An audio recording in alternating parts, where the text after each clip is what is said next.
Bring you the latest from the international front. World stocks headed for their worst week since markets' pandemic meltdown in March 2020 as interest rate hikes in the United States and Britain and a surprise one in Switzerland set investors on edge about future economic growth.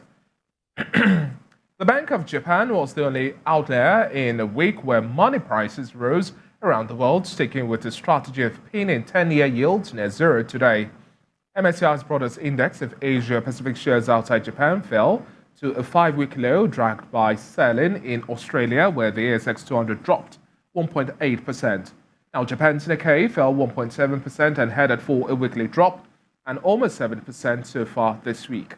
S&P 500 futures rose 0.8% and Nasdaq 100 futures rose 1%, but they are well underwater on the week. Your Stock 50 futures rose 1% and London's FTSE futures also upped its performance about 0.5%.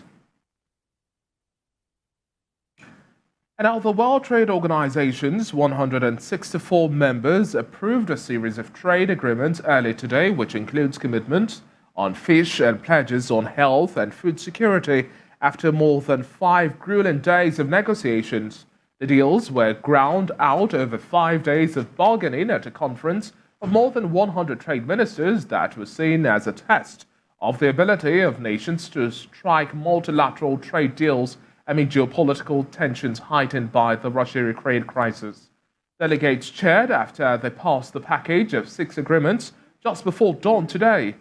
According to the Director General, Dr. Ngozi Okonjo-Iweala, the package of agreements reached will make a difference to the lives of people around the world, and their outcomes definitely demonstrate what the World Trade Organization is in fact capable of responding to emergencies of our time.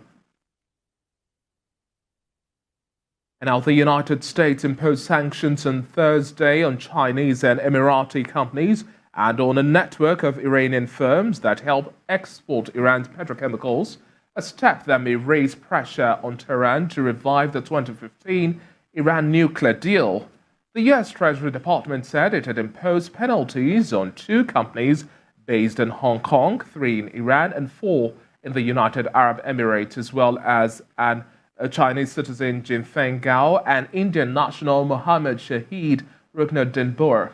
Now, the United States is pursuing the path to meaningful diplomacy to achieve a mutual return to compliance with the Joint Comprehensive Plan of Action under Secretary of the Treasury for Tourism and Financial Intelligence, Brian Nelson, in a statement referring to the 2015 nuclear agreement. Under this pact now, Iran limited its nuclear program to make it harder for Tehran to obtain a nuclear weapon in exchange for relief from the United States, European Union, and the United Nations sanctions that had choked Iran's oil-dependent economy. We're wrapping up business news now. Oil prices on the international market edged lower today as demand concerns emerged following interest rate hikes in the week, although new sanctions on Iran capped the downside. U.S. West Texas Intermediate crude recorded a price dip of 0.37% to hit $117.20 per barrel. Brent crude now sells at $119.50 per barrel, registering a downward price margin of 0.29%. Bonny Light's performance is also deep in the red territory, with a price drop of 2.4% to sell at $123 per barrel. For the OPEC basket, crude oil dealers offer $123.73 per barrel, recording an uptick of 2.54%.